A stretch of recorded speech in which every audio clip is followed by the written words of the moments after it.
I am Ratan Singh Devda, lecturer in English. You are most welcome on our YouTube channel, Jeet Classes Bhopalgarh. Today we are going to learn what is tense. देखिए आज हम पढ़ने जा रहे हैं tense क्या होते हैं। टेंस यानी काल। देखिए इंग्लिश ग्रामर का एक प्रमुख टॉपिक है टेंस, और इससे संबंधित सारे ग्रामर के टॉपिक हैं जो टेंस से रिलेटेड ही होते हैं। और टेंस अगर हम अच्छे से पढ़ लेंगे तो हमारे सारे ग्रामर के जो पार्ट्स हैं वो सारे क्लियर हो जाएंगे। देखिए होते क्या है, सबसे पहले हम टेंस शुरू करने से पहले इसके बारे में कुछ परिचय हो जाए हमारा। तो फर्स्ट है टाइम एंड टेंस। दो शब्द साथ में लिखे होते हैं, ग्रामर बुक्स में आपने देखा होगा कि टाइम एंड टेंस क्या होता है। देखिए टाइम होता है पर्टिकुलर समय और टेंस होता है काल। तो टाइम किसी एक पॉइंट ऑफ व्यू को लेकर के लिखा जा रहा है, बताया जा रहा है कि जैसे अभी ये समय है, और टेंस एक पूरी काल अवधि होती है। उस काल अवधि के दौरान कौन सा समय था उसके बारे में बताया जा रहा है टेंस के द्वारा। अब देखिए एक टेंस के अंदर पार्ट्स क्या होते हैं प्रमुख रूप से। किसी भी टेंस के अंदर सबसे पहले सेंटेंस को हम लिखेंगे तो लिखने के लिए हमारे पास सबसे पहले हमारे सब्जेक्ट होगा, जिसे हम डूअर कहेंगे दूसरी भाषा में। तो ये सब्जेक्ट किस प्रकार से होते हैं, तो देखिए ये नाउन से भी बनता है और प्रोनाउन से भी बनता है। नाउन का मतलब संज्ञा, जैसे किसी का नाम है, मेरा नाम रतन है, तो रतन भी ये क्या है, नाउन है, संज्ञा है। और प्रोनाउन क्या है, ही है, सी है, इट है, दे है, यू, आई और वी, ये सब प्रोनाउन के रूप में है। अब ये कितने दो प्रकार के हम मानेंगे इसमें, एक तो सिंगुलर सब्जेक्ट और दूसरा प्लूरल सब्जेक्ट। अब देखिए सिंगुलर में मान लीजिए थर्ड पर्सन सिंगुलर नेम कोई भी हो सकता है, जैसे नाम दे रखा है राम, ये हो गया थर्ड पर्सन सिंगुलर के अंदर। अब इसके अलावा मान लीजिए कोई प्रोनाउन में ही दे रखा है, सी दे रखा है, इट दे रखा है, ये शब्द क्या है, सिंगुलर सब्जेक्ट के हैं। अब दूसरा प्लूरल में क्या है, जैसे मान लो पीपुल शब्द दे रखा है, ये प्लूरल का है, स्टूडेंट्स है, बॉयज है, ये गर्ल्स है, तो ये इस प्रकार। इसके अलावा जैसे आई है, वी है, यू है, दे, तो ये जितने भी सब्जेक्ट हैं जैसे राम, श्याम, सीता, गीता, इस टाइप से सिंगुलर जो थर्ड पर्सन सिंगुलर होता है वो सारे सिंगुलर सब्जेक्ट। इसके अलावा प्रोनाउन के अंदर क्या होंगे, ही, सी, इट के रूप में। और ऐसे ही प्लूरल सब्जेक्ट में जैसे आर्मी शब्द है, पुलिस है, पीपल है, बॉयज है, गर्ल्स है, जो प्लूरल जो नाउन के नाम है वो सब। और इसके अलावा आई, वी, यू, दे, ये सब क्या होंगे, प्लूरल सब्जेक्ट के एग्जाम्पल है। फिर देखिए हम किसी भी सेंटेंस में दूसरा जो हमारा एलिमेंट्स होता है वो है हेल्पिंग वर्ब। क्या होती है, हेल्पिंग वर्ब। अब देखिए हेल्पिंग वर्ब भी, इसको हम यहाँ टेंस के अंदर दो रूप से पढ़ेंगे, एक तो सिंगुलर हेल्पिंग वर्ब और दूसरी प्लूरल हेल्पिंग वर्ब। आप प्रत्येक टेंस के बारे में पढ़ेंगे तो हर टेंस में उनकी खुद की एक हेल्पिंग वर्ब है। तो उनमें क्या होता है, जैसे प्रेजेंट सिंपल पढ़ते हैं उसमें क्या होता है, सिंगुलर में डज का प्रयोग करते हैं और प्लूरल में कौन सी होती है, डू। इसी तरह प्रेजेंट कंटिन्यू है तो वहां पर सिंगुलर में इज है और यहां फिर प्लूरल में आर होगी। और फिर प्रेजेंट परफेक्ट में पढ़ेंगे तो यहां पर हैज होगी और यहां प्लूरल में हैव पढ़ेंगे। इसी तरह अब पास्ट सिंपल होता है, उसमें क्या करते हैं, एक ही हेल्पिंग वर्ब होती है डिड, जो दोनों में काम आएगी, सिंगुलर में भी और प्लूरल में भी। इसके अलावा जो पास्ट कंटिन्यू है उसमें क्या करेंगे हम, सिंगुलर में वाज का प्रयोग करते हैं और प्लूरल में ओवर का प्रयोग करेंगे। फिर पास्ट परफेक्ट है जिसमें से एक ही होती है हेड, तो दोनों में काम आएगी वो, सिंगुलर में भी और प्लूरल में भी। अब इसी तरह फिर नेक्स्ट बात करते हैं फ्यूचर सिंपल के अंदर, तो उसमें रूल्स फिर चेंज होते हैं। वहां पर सिंगुलर और प्लूरल नहीं इस प्रकार से, क्योंकि जो सेल होता है वो आई और वी सब्जेक्ट के साथ में होती है और विल होती है जो आई और वी के अलावा जितने भी सब्जेक्ट्स हमारे होते हैं उनके साथ में हम विल का प्रयोग करते हैं। इसके अलावा देखिए जो मॉडल ऑक्सिलरीज होती है, जो मॉडल की जो सारी क्रियाएं बनाई जाती है वो सिंगुलर और प्लूरल दोनों में काम आती है। चाहे सब्जेक्ट हमारा सिंगुलर हो तो भी कैन का यूज हो सकता है, कुड का यूज हो सकता है, चाहे प्लूरल हो उसमें भी कैन और कुड का यूज हो सकता है, सेल शुड का हो सकता है, मे माइट का हो सकता है, क्योंकि वहां पर फिर सब्जेक्ट से ऑक्सिलरी वर्ब के अंदर मॉडल ऑक्सिलरी वर्ब है, उसमें कोई फर्क नहीं पड़ता है। अब देखिए नेक्स्ट क्या है, जो मेन वर्ब। देखिए हम टेंस के बारे में पढ़ रहे हैं, तो मेन वर्ब को पढ़ना बहुत जरूरी होता है, क्योंकि मेन वर्ब के अंदर हमें हर टेंस में अलग अलग मेन वर्ब पढ़नी होगी। तो ये मोस्टली इनको दो प्रकार से पढ़ते हैं, ट्रांजिटिव और इंट्रांजिटिव वर्ब। अब देखिए ट्रांजिटिव क्या होती है, जिसको हम कहेंगे सकर्मक। देखिए दोबारा, ये जो ट्रांजिटिव वर्ब होती है इसको बोलते हैं सक्रमक,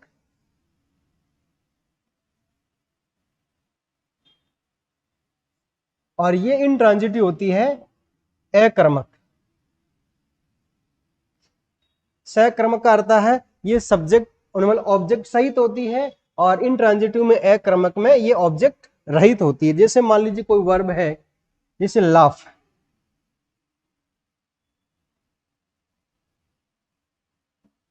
विप,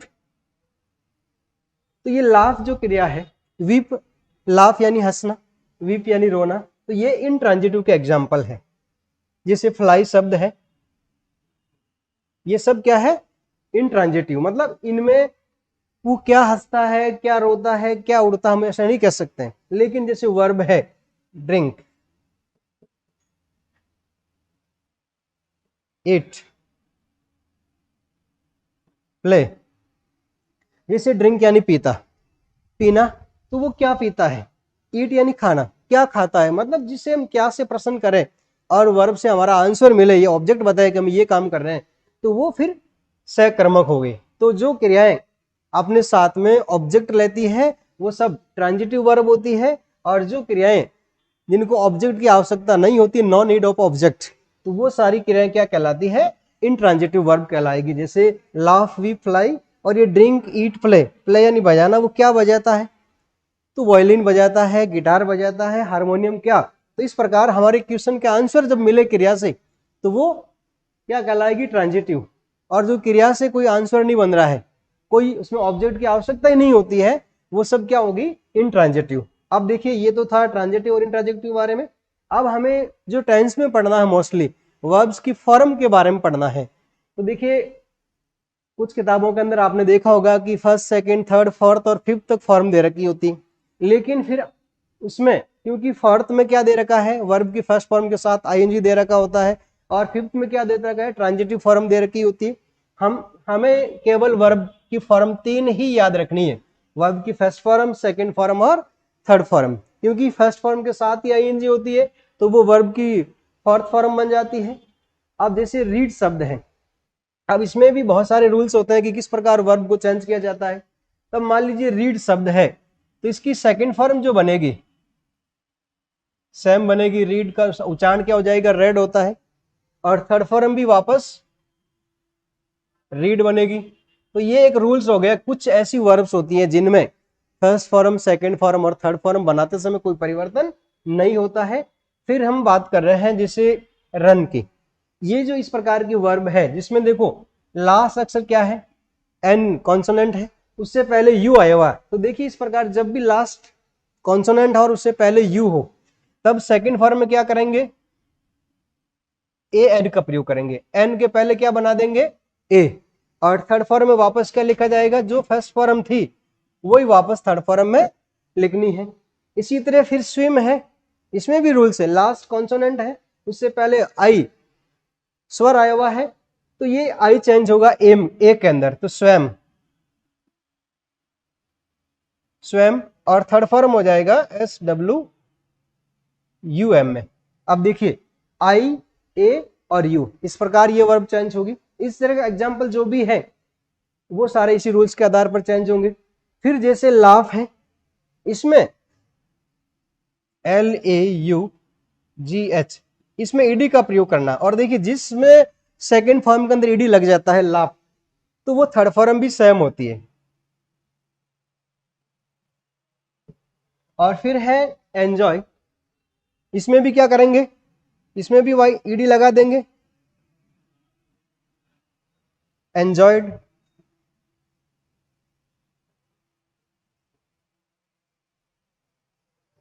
इसी तरह ट्राई शब्द है। अब देखिए यहां पर जो लास्ट लेटर क्या था, वाई था, और वाई से पहले क्या आया हुआ है, ये वोवल साउंड है, वोवल लेटर है, तो वाई के बाद में ईडी का प्रयोग होगा। और अगर मान लीजिए लास्ट में वाई है, लास्ट लेटर कॉन्सोनेंट है वाई है, और उससे पहले भी कॉन्सोनेंट साउंड कॉन्सोनेंट लेटर आया हुआ है आर, तो ये वाई है जो हटेगा और उसके स्थान पर क्या बनेगा, आई ई डी, तो ये हो जाएगा T R I A D. तो वाई से क्या बना है, आई ई, और डी सेकेंड फॉर्म में ट्राइड। ऐसे ही इस टाइप्स के जो भी वर्ड्स होंगे, जो भी वर्ब होगी, वो इसी रूल्स के आधार पर चेंज होगी। अब देखिए नेक्स्ट कुछ और है, जैसे स्टॉप, ये अंतिम लेटर क्या है, पी, कॉन्सोनेंट है, उससे पहले स्वर आया हुआ है। तो जब भी इस प्रकार का एग्जाम्पल हो तो क्या करते हैं, सेकंड फॉर्म के अंदर एस टी ओ, इस पी को डबल करेंगे, जो अंतिम कॉन्सोनेंट है इसको डबल करेंगे और सेकंड फॉर्म बनाएंगे स्टॉप, और ये स्टॉप्ड। अब फिर इसी तरह स्पेंड, ये जो वर्ड्स हैं, अब अंतिम देखिए डी आया हुआ है, सब जगह नहीं, क्योंकि भाषा है, बहुत सारे एक्सेप्शन होते हैं।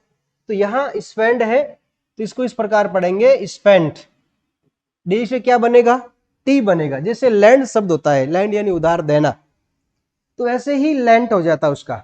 बैंड यानी झुकना होता है, तो बैंड हो जाता है। इस प्रकार के जो एग्जाम्पल होंगे वो इसी रूल्स के आधार पर कि अगर लास्ट में डी है तो डी से क्या बनेगा, स्पेंट, टी बनेगा, और थर्ड फॉर्म में भी टी का यूज होगा।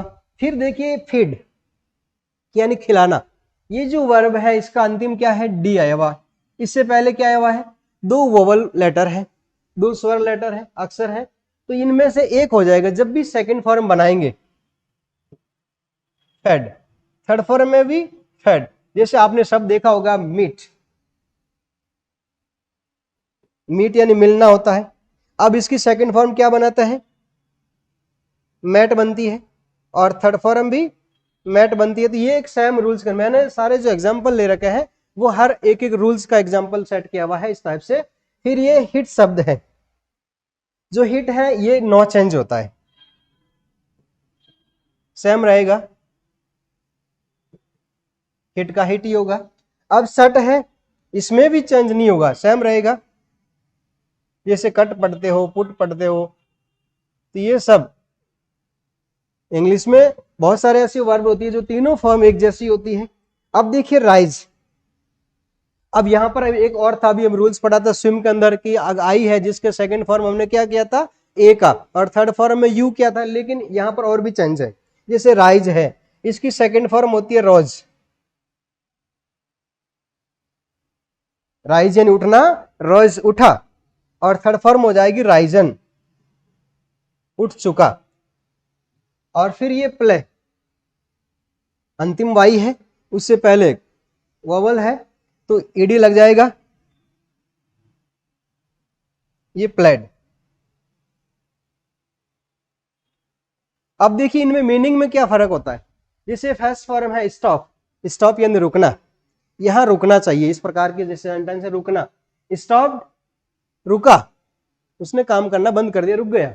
और स्टॉप रुक चुका, उसने कहने से पहले ही अपना काम बंद कर दिया। तो ये इस टाइप से ये प्रेजेंट होता है, और ये पास्ट होता है, और ये पास्ट पार्टिसिपल जिसे कहते हैं कि यहाँ पर थर्ड फॉर्म होती है, परफेक्ट कहेंगे जिसे हम। नेक्स्ट देखिए ऑब्जेक्ट, अभी हमने सब्जेक्ट के बारे में पढ़ा, हेल्पिंग वर्ब के बारे में पढ़ा, फिर मेन वर्ब के बारे में पढ़ा। अब लास्ट में सेंटेंस के जो अंतिम एलिमेंट्स होता है वो होता है ऑब्जेक्ट। ऑब्जेक्ट भी दो प्रकार के होते हैं, कितने प्रकार के, दो प्रकार, एक होता है डायरेक्ट ऑब्जेक्ट और दूसरा होता है इनडायरेक्ट ऑब्जेक्ट। डायरेक्ट का मतलब कह सकते हैं डायरेक्टली सीधा, और ये प्रत्यक्ष कह सकते हैं या अप्रत्यक्ष, इस टाइप से भी कहेंगे। तो डायरेक्ट ऑब्जेक्ट है, ये सब कौन से होंगे, नाउन वर्ड्स हैं। जैसे मान लीजिए शब्द है वॉच, किसी सेंटेंस में वॉच का प्रयोग हुआ है, जैसे ये कैमरा का एग्जाम्पल है, यहाँ पर ये बॉस का एग्जाम्पल है। तो ये सब क्या है, नाउन वर्ड है। कैसे वर्ड्स हैं, तो जो नाउन वर्ड्स होते हैं वो डायरेक्ट ऑब्जेक्ट होते हैं, और जो इनडायरेक्ट ऑब्जेक्ट होते हैं उनमें क्या होता है, ये जो प्रोनाउन होते हैं, जैसे आई से मी बनता है, वी से अस बनता है, यू से यू बनता है, ही से हिज होता है, हिम होता है, और सी से हर, इट से इट बनता है, और दे से देम बनता है। तो ये इस प्रकार के जो ऑब्जेक्टिव प्रोनाउन होंगे वो सब क्या होंगे, इनडायरेक्ट ऑब्जेक्ट का काम करेंगे। अब जिस तरह लाइन है एग्जाम्पल के रूप में, ही गैव मी ए कैमरा, तो ही यहाँ पर ये सब्जेक्ट हो गया और ये गैव ये वर्ब हो गई, सेकंड फॉर्म, इसकी वर्ब की फॉर्म सेकंड है, और ये मी ऑब्जेक्ट है। ये क्या है? ऑब्जेक्ट है। और कौन सा ऑब्जेक्ट है? ये प्रोनाउन है, तो ये इनडायरेक्ट ऑब्जेक्ट है। कौन सा ऑब्जेक्ट है? इनडायरेक्ट। और फिर ये नाउन वर्ड आ गया कैमरा, तो ये क्या है? Direct object. तो किसी भी सेंटेंस में जो ऑब्जेक्ट का सीक्वेंस होगा वो पहले इनडायरेक्ट ऑब्जेक्ट आएगा, उसके बाद में डायरेक्ट ऑब्जेक्ट। अब देखिए जैसे दे कॉल मी बॉस, तो यहाँ पर दे सब्जेक्ट है, ये वर्ब है, ये ऑब्जेक्ट इनडायरेक्ट, और ये बॉस डायरेक्ट ऑब्जेक्ट हो गए। तो इस प्रकार एक सेंटेंस में सब्जेक्ट, हेल्पिंग वर्ब, वर्ब और ऑब्जेक्ट, उनका यूज कैसे होता है और किस टाइप से करना हमें, इसके बारे में हमने अध्ययन किया अभी। अब देखिए टेंस क्या है। देखिए टेंस तीन प्रकार के होते हैं, प्रेजेंट टेंस, पास्ट टेंस और फ्यूचर टेंस। और इन तीनों का प्रेजेंट का मतलब होता है वर्तमान काल, जो अभी चल रहा है, जिसके बारे में अभी जैसे मैं आपको पढ़ा रहा हूँ, ये बातचीत हो रही है हमारे बीच में, कन्वर्जेशन हो रहा है, तो ये सब किसमें होगा? प्रेजेंट टेंस में होगा। और जो घटनाएं बीत चुकी है, जैसे आज सुबह की घटना भी है, या कल की है, या महीने भर पहले की है, वीकेंड की है, या साल भर की है, या बहुत लॉन्ग पहले की है, तो ये इस टाइप से वो होगा पास्ट के बारे में। और जो आने वाला समय है जिसको हम बोलेंगे फ्यूचर टेंस। अब देखिए प्रत्येक टेंस के चार चार पार्ट होते हैं। जैसे पहला प्रेजेंट है, इसमें सिंपल प्रेजेंट टेंस बोलेंगे, जो साधारण वर्तमान काल। दूसरा प्रेजेंट कंटिन्यूअस, कंटिन्यूअस का मतलब अपूर्ण होता है, जिसमें कार्य कुछ जारी रहता है, अभी पूरा नहीं हुआ, मैं काम कर रहा हूँ, मैं पढ़ा रहा हूँ, मैं खेल रहा हूँ, दौड़ रहा हूँ, इस टाइप से। और ये प्रेजेंट परफेक्ट, मैं काम कर चुका हूँ, वे घर पहुंच चुके हैं, बारिश हो चुकी है, बस आ चुकी है, तो ये इस प्रकार के प्रेजेंट परफेक्ट में। और ये प्रेजेंट परफेक्ट कंटिन्यूअस, इसमें क्या होता है?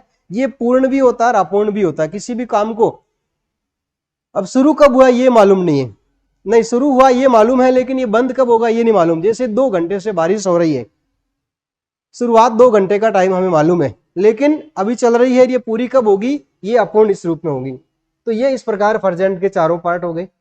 ऐसे ही पास्ट के जो भूतकाल है उसके भी 4 पार्ट है, simple past, past continuous, past perfect और पास्ट परफेक्ट कंटिन्यूअस। अब नेक्स्ट देखिए फ्यूचर टेंस। फ्यूचर के भी 4 part, simple future tense, future continuous, future perfect और फ्यूचर परफेक्ट कंटिन्यूअस।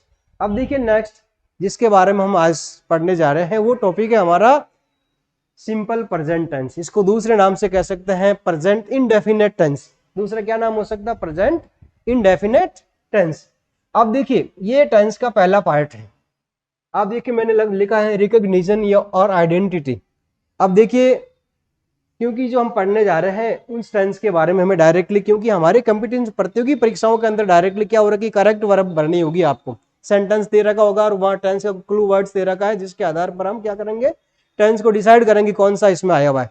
लेकिन अगर मान लो हिंदी से हमें ट्रांसलेट करना हो तो उस समय किस रूप में ध्यान पहचानेंगे कि हम इसमें कौन सा टेंस का प्रयोग हुआ है? तो अगर मान लीजिए कोई हिंदी में सेंटेंस दे रखा है तो उस टेंस के जो अंतिम वर्ड होंगे, आइडेंटिटी यानी पहचान, जैसे ता है, जैसे वह खेलता है, वह दौड़ती है, तो ये ती है। बच्चे घर जाते हैं तो ये ते हैं। तो ता है, ती है, ते है, ये किस टाइप से? जब हमें हिंदी से इंग्लिश में ट्रांसलेशन करना है सेंटेंस को, तो वहां पर उसमें टेंस से संबंधित वर्ड्स कौन से होंगे? तो किसी भी हिंदी के वाक्य के अंत में अगर ता है, ती है, ते है इस प्रकार के शब्द आते हैं, मात्राएं आती है, तो वहां पर होगा प्रेजेंट सिंपल टेंस का है या सिंपल प्रेजेंट टेंस होगा वहां पर। अब देखिए ये तो थी हिंदी की बात। अब कर रहे हम जैसे इंग्लिश में सेंटेंस दे रखा है और आपको वहां करेक्ट वर्ब का यूज करना है और पहचानना कि इसमें कौन सा टेंस आया हुआ है।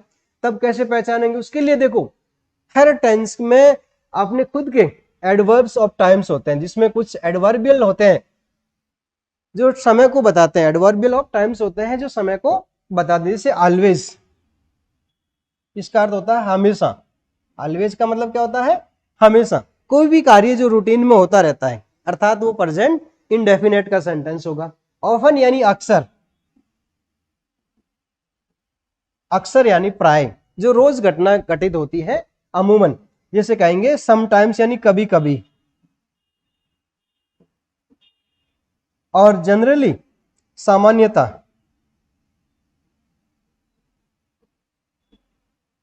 या कभी कभी, कभी कभार, इस प्रकार से। और यूजुअली आमतौर पर,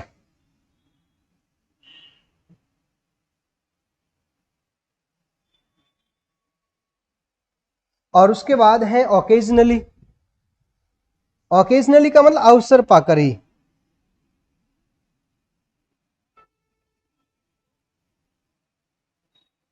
कम चांसेज होते हैं इसमें, ओकेजनली होता है, कभी कभार कह सकते हैं इसको, अवसर पाकर ही या कभी कभार। दूसरा शब्द क्या कहेंगे, कभी कभार।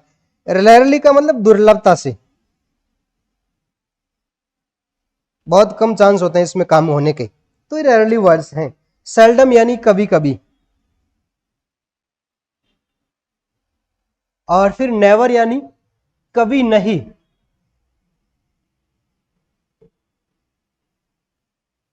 कभी नहीं। और हार्डली मुश्किल से ही,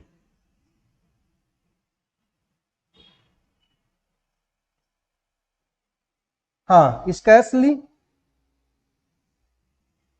इसका भी मतलब मुश्किल से ही है।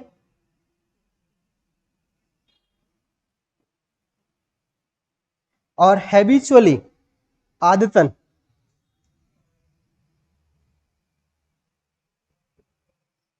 और डेली यानी रोजाना।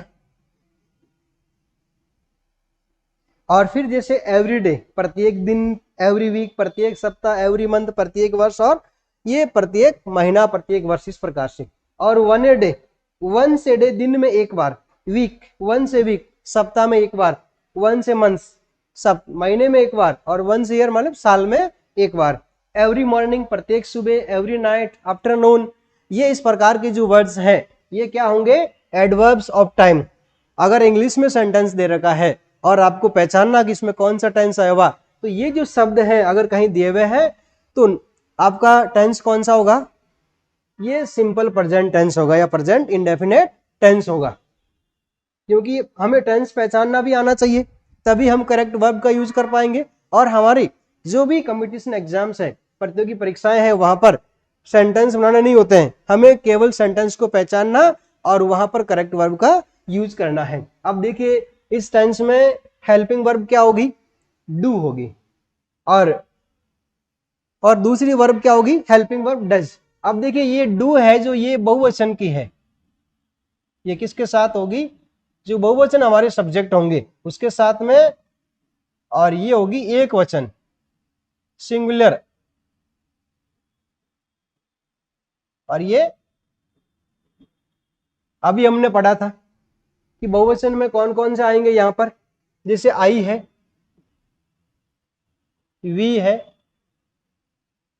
यू है, दे। इसके अलावा जितने भी बहुवचन संज्ञाओं के नाम हैं वो सब क्या होंगे, डू के साथ इनका यूज होता है।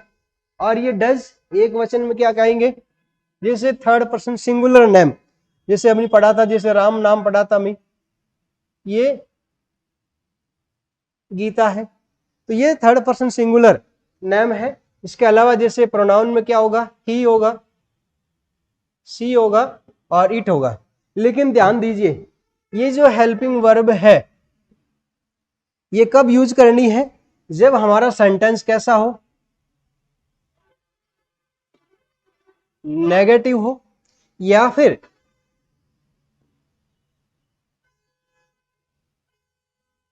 इंट्रोगेटिव हो। ये दो कंडीशन में यूज होती है। क्योंकि देखो प्रेजेंट सिंपल और एक पास्ट सिंपल, इनमें जो साधारण सेंटेंस होता है अफर्मेटिव होता है, इनमें हेल्पिंग वर्ब का यूज नहीं किया जाता है। लेकिन जैसे ही सेंटेंस को हम ट्रांसफॉर्म करते हैं किसमें, नेगेटिव और इंट्रोगेटिव में, तब हमें वहां पर हेल्पिंग वर्ब का यूज करना होता है। अब देखिए मेन वर्ब, ये सिंपल प्रेजेंट की मेन वर्ब कौन सी होगी, एक तो वर्ब की फर्स्ट फॉर्म और दूसरी वर्ब की फर्स्ट फॉर्म के साथ एस या ईएस। ये कब होगा, ये तो होता है जब सब्जेक्ट हमारा कैसा होगा, सिंगुलर होगा।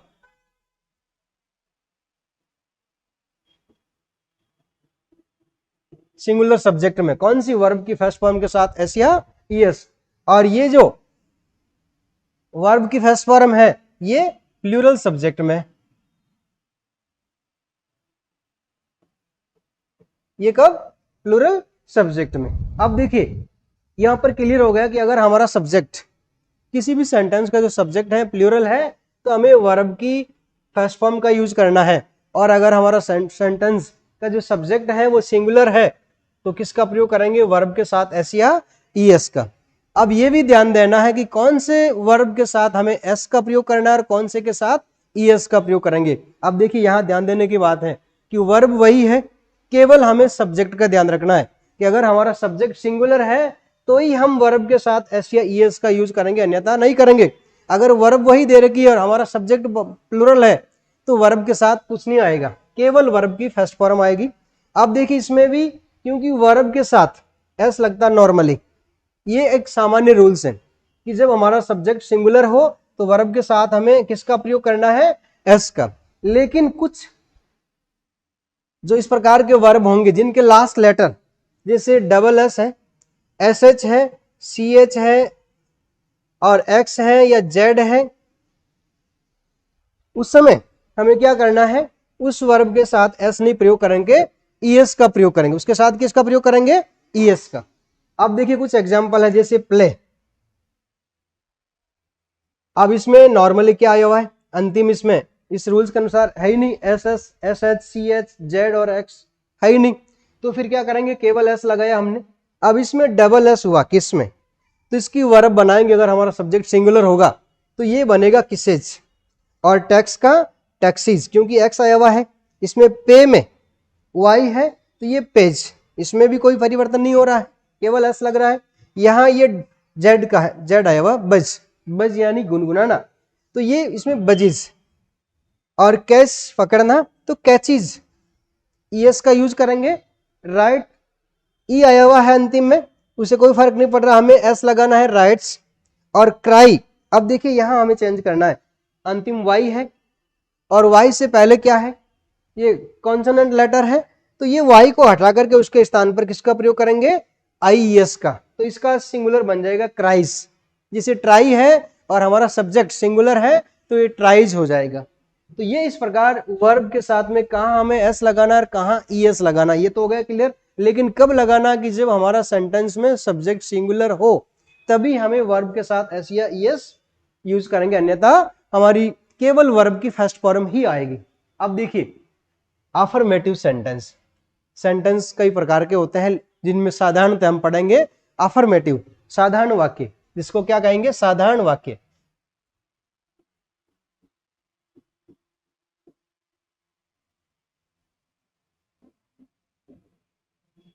अब देखिए साधारण वाक्य किस प्रकार का बनता है, इसका भी एक स्ट्रक्चर होता है कि हमें इस रूल्स को फॉलो करना, तब हमारा सब्जेक्ट सेंटेंस सही बनेगा। सबसे पहले किसका प्रयोग करेंगे?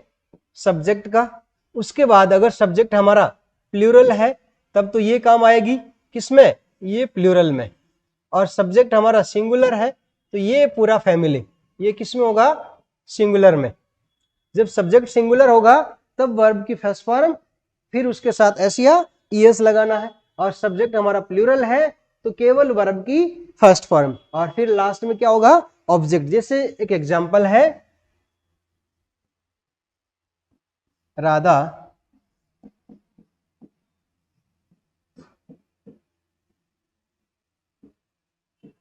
गाना गाती है, राधा गाना गाती है। यहां देखिए सेंटेंस क्या है, इसमें सब्जेक्ट कौन है? सब्जेक्ट है राधा। तब राधा देखना कि राधा ये सिंगुलर है या प्लूरल है, तो राधा सिंगुलर है, थर्ड पर्सन सिंगुलर नाउन है, तो अर्थात सब्जेक्ट हमारा सिंगुलर हो गया। तो सब्जेक्ट सिंगुलर होते ही ये रूल्स काम आएगा, वर्ब के साथ एस या ईएस वाला। अब देख दूसरा, इसमें कौन सी क्रिया है? गाना। ये जो गाती है वो क्रिया है, क्योंकि अंतिम अक्ष में ती है तो ये प्रेजेंट सिंपल हो गया। अब क्रिया कौन सी है? गाती। तो राधा सिंग, इसमें रूल्स के अकॉर्डिंग क्या लगाएंगे? एस। तो Radha sings a song, Radha sings a song, Radha गाना गाती है। अब दूसरा एक सेंटेंस है,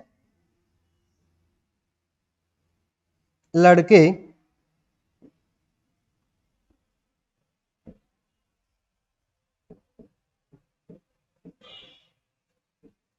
विद्यालय जाते हैं। अब लड़के विद्यालय जाते हैं, ये देखिए आप बोर्ड पर। सबसे पहले हिंदी में कैसे पहचाना हमने कि प्रेजेंट सिंपल है, ते है, क्योंकि हमने अभी पढ़ा था हिंदी के वाक्यों के अंत में ता है, ती है, ते है अगर हो तो वहां पर ये सिंपल प्रेजेंट होता है, तो ये क्लियर हो गया। अब इसमें सब्जेक्ट को देखेंगे तो लड़के प्लूरल है, तो ये बॉयज। अब प्लूरल सब्जेक्ट होगा तो क्या होगा, वर्ब की फर्स्ट फॉर्म। अब क्रिया कौन सी है, जाना, तो बॉयज गो। अब जाने के लिए प्रीपोजिशन टू का प्रयोग होता है, बॉयज गो टू, कहां जाते हैं, विद्यालय, स्कूल। ये बॉयज सब्जेक्ट हो गया, ये वर्ब हो गई, और ये हमारे लिए ऑब्जेक्ट काम कर रहा है, तो ये बॉयज गो टू स्कूल। अब देखिए सिंगुलर है तब तो राधा, और उसके साथ वर्ब लगाया हमने SEIS, और रूल्स के अकॉर्डिंग आ रही है इसमें S। कब आ रही है, जब हमारा सब्जेक्ट सिंगुलर हो तब। और सब्जेक्ट अगर प्लूरल है तो हमें केवल वर्ब की फर्स्ट फॉर्म का यूज करना है, और यहां हमने फर्स्ट फॉर्म के साथ किसका प्रयोग किया है, S का। तो यहां तक क्लियर। देखिए नेक्स्ट आगे। अब मान ली यही सेंटेंस है और उसको नेगेटिव बनाना है। अब देखिए मैंने क्या बताया था कि अगर प्रेजेंट सिंपल का अफर्मेटिव सेंटेंस है तो हमें हेल्पिंग वर्ब का यूज नहीं करना है। जैसे ही सेंटेंस नेगेटिव पढ़ेंगे तो हमारी जो हेल्पिंग वर्ब है डू और डज, डू है वो प्लूरल के लिए है और डज है वो सिंगुलर के लिए। ये प्लूरल सब्जेक्ट के लिए है और सिंगुलर सब्जेक्ट के लिए है। जैसे उदाहरण है,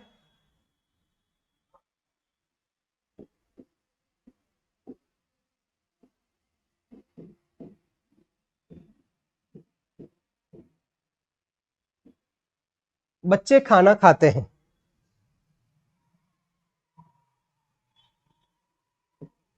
बच्चे खाना खाते हैं।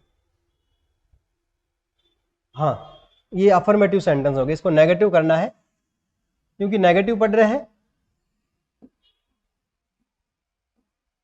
बच्चे खाना नहीं खाते हैं,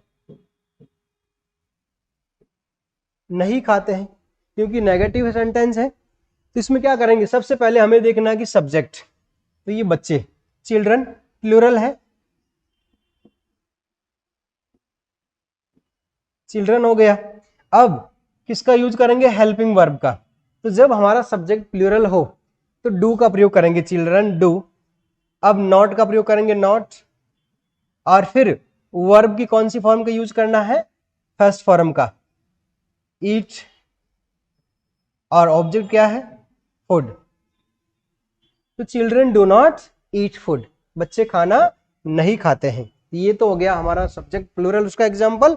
अब मान लीजिए अगर सिंगुलर सब्जेक्ट है, उसका रूल्स किस तरह बनेगा, सेंटेंस कैसे होगा, श्याम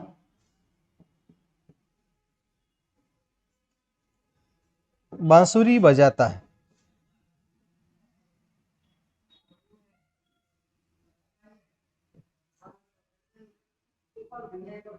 नहीं बजाता, श्याम बांसुरी नहीं बजाता, ये मान लो सेंटेंस है। अब देखना सबसे पहले तो लास्ट में ता है, ती है, तो प्रेजेंट सिंपल। अब फिर सब्जेक्ट हमारा क्या है, श्याम, थर्ड पर्सन सिंगुलर है, तो ये सिंगुलर सब्जेक्ट हो गया, श्याम। अब किसका प्रयोग करेंगे, डज का। क्यों, क्योंकि हमारा सब्जेक्ट क्या है, सिंगुलर है, तो ये हो जाएगा डज। श्याम डज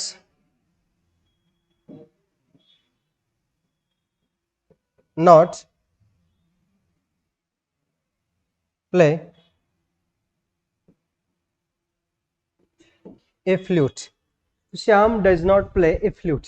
यहां हमने किसका प्रयोग किया था, डू का, और यहां किसका प्रयोग किया है, डज का। क्यों किया है, क्योंकि यहां हमारा सब्जेक्ट प्लूरल था इसलिए डू का प्रयोग करेंगे, और यहां हमारा सब्जेक्ट सिंगुलर है तो डज का प्रयोग करेंगे। तो ये इस प्रकार एक सेंटेंस, इसको नेगेटिव बनाया तो हमें डू और डज का प्रयोग करना पड़ा।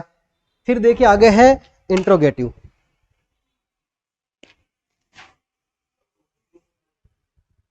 हाँ, इंट्रोगेटिव सेंटेंस में किस प्रकार उनका प्रयोग करेंगे, तो देखिए सबसे पहले हमें किसी भी सेंटेंस को हमें प्रश्नवाचक का निर्माण करना है।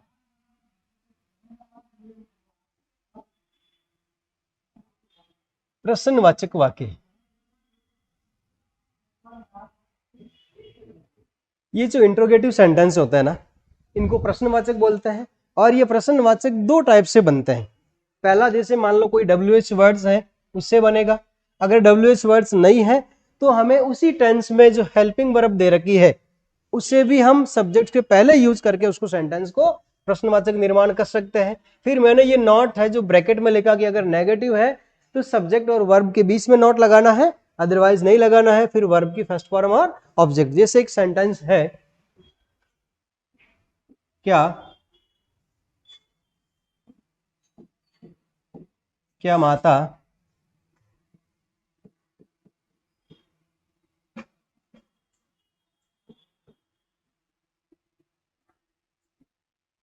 भोजन पकाती है?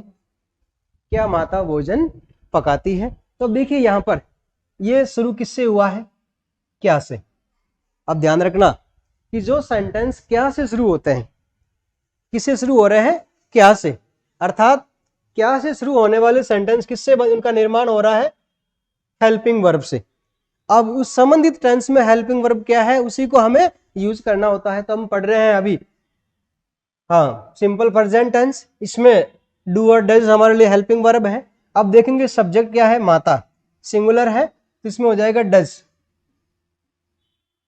Does mother, does mother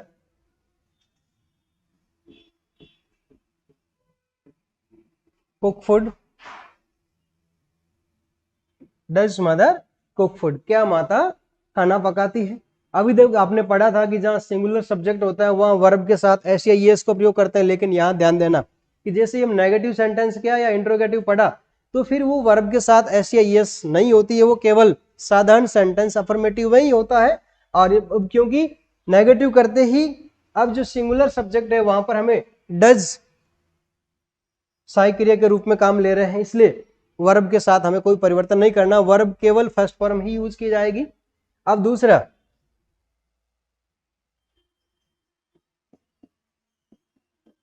Mohan कहाँ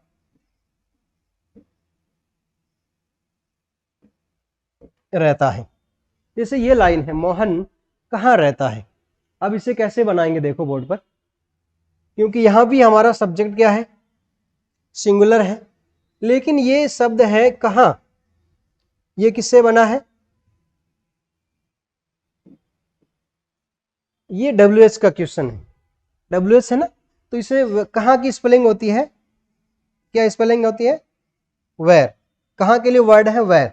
अब WH हो गया, उसके बाद में हमें हेल्पिंग वर्ब का यूज करना है।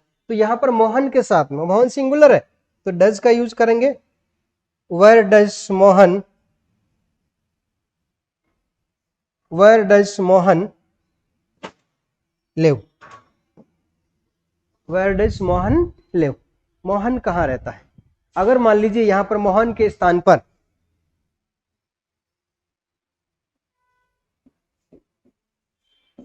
लड़के शब्द होता है, लड़के कहाँ रहते हैं, अगर ये इस तरह का सेंटेंस होता कि लड़के कहाँ रहते हैं, तो किसका निर्माण करते? वेयर को लिखते सबसे पहले, तो कहाँ के लिए? वेयर के बाद में। अब क्योंकि हमारा सब्जेक्ट क्या हो गया? प्लूरल हो गया, तो फिर डू का यूज करेंगे, डज नहीं करेंगे। तो where do boys live, where do boys live? तो ये इस प्रकार एक इंट्रोगेटिव सेंटेंस है। अगर मान लीजिए ये भी सेंटेंस इंट्रोगेटिव के साथ नेगेटिव भी है तो इनका यूज कैसे होगा? तब रूल्स के स्ट्रक्चर में क्या दे रखा है कि सबसे पहले हमें WH, फिर हेल्पिंग वर्ब, फिर सब्जेक्ट और नॉट, और फिर वर्ब। तो ये से ये लाइन है, क्या माता भोजन नहीं पकाती है? क्या नहीं करती है? क्या माता भोजन नहीं पकाती है? अब देखिए यहां इंग्लिश वाले सेंटेंस में कहां यूज करेंगे?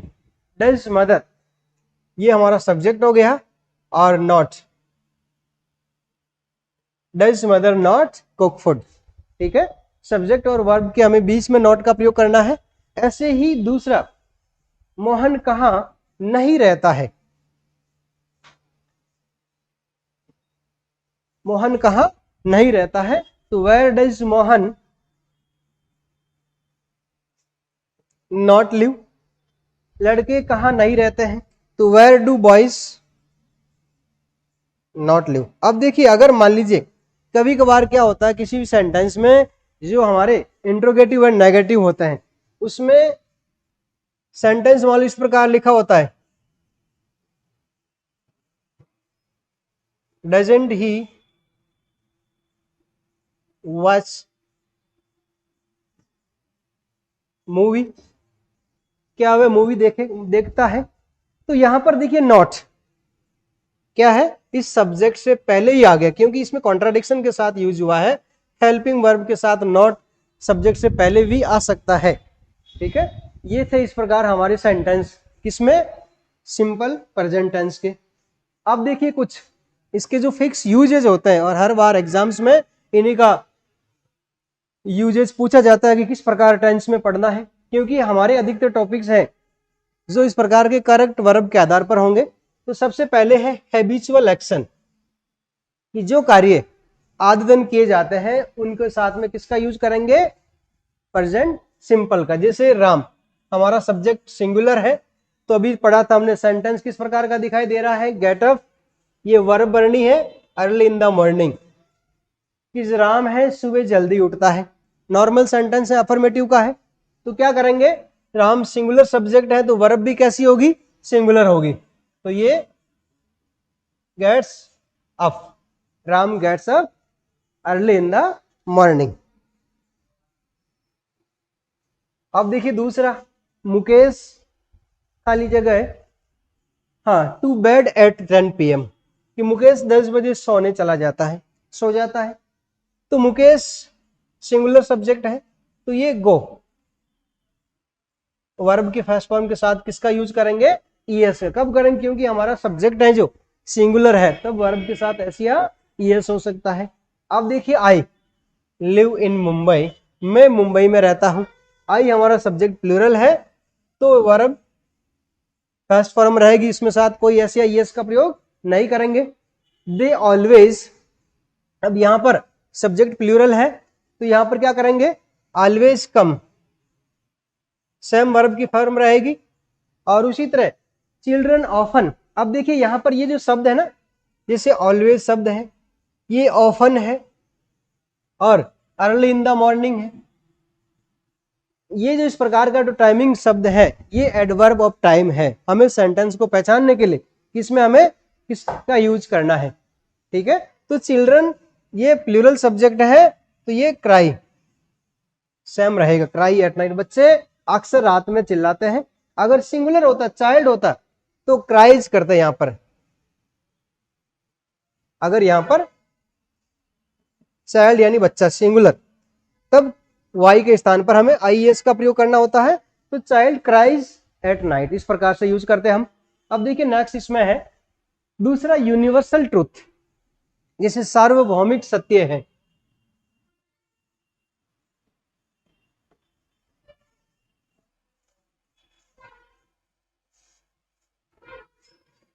सार्वभौमिक सत्य मतलब ये हमेशा के लिए यही रहने वाला है, कोई परिवर्तन इनमें नहीं होता है। द सन, सूर्य, राइज इन द ईस्ट, सूर्य है जो पूर्व में उदय होता है। तो अब यहां देखिए हमारा सब्जेक्ट सिंगुलर है, इसलिए वर्ब के साथ किसका प्रयोग करेंगे, एस या ईएस का। तो राइज का हो जाएगा, ई आया हुआ है, एस लगा दीजिए, rises. The sun rises in the east. अब मैन है, ये भी सिंगुलर है मैन। अब मैन इज और आर, क्योंकि यहां पर इज और आर है जो प्रेजेंट सिंपल के अंदर यूज हुए हैं, तो is. Man is mortal, man is mortal. तीसरा है water, boil at 100 degree Celsius, पानी है जो 100 डिग्री तापमान पर उबलता है। ये इस प्रकार एक साइंटिफिक फैक्ट है, चाहे कभी उबालो। तो ये वाटर सिंगुलर है सब्जेक्ट, तो हमें क्या करना है, वर्ब के साथ हमें एस लगाना है, BOILS, boils at 100 degree Celsius. दूसरा the Ganges spring from the Himalayas, तो ये गंगेज गंगा नदी का नाम है, तो यहां पर ये सिंगुलर है, उसके साथ भी हमारा वर्ब भी सिंगुलर रहेगी।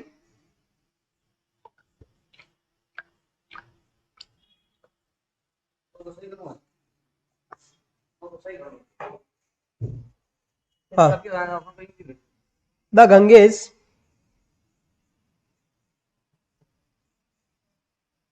स्प्रिंग्स फ्रॉम द हिमालयस, कि गंगा हिमालय से उद्गम होती है। हाँ हाँ, नेक्स्ट देखिए, फॉर मेंटल एक्टिविटीज इमोशंस और फीलिंग, इस प्रकार के जो सेंटेंस है उनमें भी हमें सिंपल प्रेजेंट का यूज करना है। यहां पर देखिए वी, हमारा सब्जेक्ट प्लूरल है, तो क्या करेंगे, वी बिलीव। अब देखिए ये जो वर्ब है बिलीव यानी विश्वास करना, बिलीव इन गॉड, हम ईश्वर में विश्वास करते हैं। इसके साथ हमें कुछ भी यूज नहीं किया है, सॉरी यस, क्यों नहीं किया, क्योंकि हमारा सब्जेक्ट प्लूरल है। अब ये आगे सी आ गया, सिंगुलर सब्जेक्ट है तो इसमें यूज होगा, तो सी ट्रस्ट इन हिम, उसे उस पर विश्वास है। I think that they are a good girl, you are a good girl, I think that you are a good, तो आई प्लूरल सब्जेक्ट है, सेम रहेगा आई थिंक। अगर यहां कुछ और होता तो थिंग्स करते। नेक्स्ट देखिए एलिफेंट्स, ये प्लूरल है, किससे बना है, एस लग करके, तो यहां पर भी वर्ब में क्या होगा, live, elephant live in huts. अगर सिंगल एलिफेंट होता तो लिव्स इन हर्ट्स कहते। नेक्स्ट है देखिए, अब इसका एक एडिशनल यूज और है कि अगर हमारा प्लान्ड फ्यूचर है, कोई भी प्लान पहले से फिक्स है, तो उसका यूज हम प्रेजेंट सिंपल में भी कर सकते हैं। किस तरह, the match start at 9 o'clock, match 9 बजे शुरू होगा, मैच 9 बजे शुरू होता है, आमतौर पर होगा, और कल भी 9 बजे शुरू होगा, तो ये द मैच स्टार्ट्स, ऐसा लगा दिया, the match starts at 9 o'clock, the train eight 5:20 AM, की ट्रेन है जो 5:20 पर रवाना होती है, अभी 5:20 हुई नहीं है और होने वाला है, तो भी ये प्लान्ड फ्यूचर की बात है, पहले से फिक्स है हमारा टाइम टेबल, तो वहां पर भी हम सिंपल फ्यूचर के बजाय प्रेजेंट सिंपल का यूज कर सकते हैं, द ट्रेन लीव्स। अब इसमें एस क्यों लगाया, क्योंकि ये द ट्रेन सिंगुलर है, तो वर्ब भी सिंगुलर यूज किया हमने। द पीएम, पीएम अर्थात प्राइम मिनिस्टर, जोधपुर टुमारो, प्रधानमंत्री कल जोधपुर आएंगे, अर्थात आते हैं, तो ये विजिट्स, एस लगाएंगे, the PM visits Jodhpur tomorrow. अब ये इस प्रकार का सेंटेंस हो गया। अब देखिए कुछ कोटेशंस लिखे हुए होते हैं, जितने भी कोटेशंस होते हैं वो हमेशा प्रेजेंट सिंपल में ही लिखे जाते हैं। कीट सेज, अब ये कीट कब का कह चुका है, इसका आज से लगभग 200-300 वर्ष पहले ये कीट्स, जॉन कीट्स नाम का कवि हुआ था इंग्लिश में, तो ये उस समय कही थी बात, heard melodies are sweets but those unheard are sweets, कह रहे हैं कि जो सुनी हुई संगीत है वो मधुर होता है, लेकिन जो नहीं सुना हुआ है वो उससे भी अधिक मधुर होता है। तो ये कोटेशंस है वो हमेशा प्रेजेंट सिंपल में ही कहे जाते हैं। नेक्स्ट देखिए ब्रॉडकास्ट और कमेंट्री, अगर कोई मैच का लाइव प्रसारण हो रहा, ब्रॉडकास्टिंग हो रही है, कमेंट्री चल रही है, उस समय भी वो प्रेजेंट सिंपल में यूज होता है। अगर इसमें देखा होगा न्यूज़पेपर की जो हेडलाइंस होती है वो भी किसमें होती है, प्रेजेंट सिंपल के अंदर। हरभजन, ये क्रिकेटर है हरभजन, तो ये कमेंट्री है, लाइव कमेंट्री चल रही है। Begin to run from the pavilion ends and deliver a short pitch ball to Sachin, Harbhajan ने पवेलियन की तरफ से दौड़ना शुरू किया और सचिन को उसने एक शॉर्ट पिच गेम डाली, तो ये हरभजन सिंगुलर सब्जेक्ट है, तो ये begins to run from the pavilion ends and delivers. अब देखिए एंड के बाद में किसी भी सेंटेंस में बीच में एंड आया हुआ है, अर्थात उससे पहले जो सेंटेंस में टेंस था वही एंड के बाद में रहने वाला है, तो ये Harbhajan begins to run from the pavilion ends and, and के बाद भी वही सिंपल प्रेजेंट रहेगा, एंड डिलीवर्स, क्योंकि सब्जेक्ट भी यही है, हरभजन ही है, तो डिलीवर, इसमें भी क्या करेंगे, एस लगाएंगे, delivers a short pitch ball to Sachin. हाँ, तो ये इस प्रकार आज का हमारा टॉपिक था टेंस के बारे में, और हमने पढ़ा प्रेजेंट सिंपल कहे या प्रेजेंट इंडेफिनेट कहे या सिंपल प्रेजेंट टेंस कहे, जिसका सबसे अधिक यूज होता है, उसके बारे में हमने पढ़ा सब। अवश्य ही आपको ये हमारा टॉपिक पसंद आया होगा, क्योंकि आपको अभी बहुत सारे कंपटीशन प्रतियोगी परीक्षाएं देनी है और टेंस का हर जगह यूज होगा। तो आप अवश्य इस हमारे टॉपिक को देखिए, लाइक कीजिए, सब्सक्राइब कीजिए और कमेंट में हमें बताइएगा कि आप किस प्रकार पढ़ना चाहते हैं हमसे। धन्यवाद।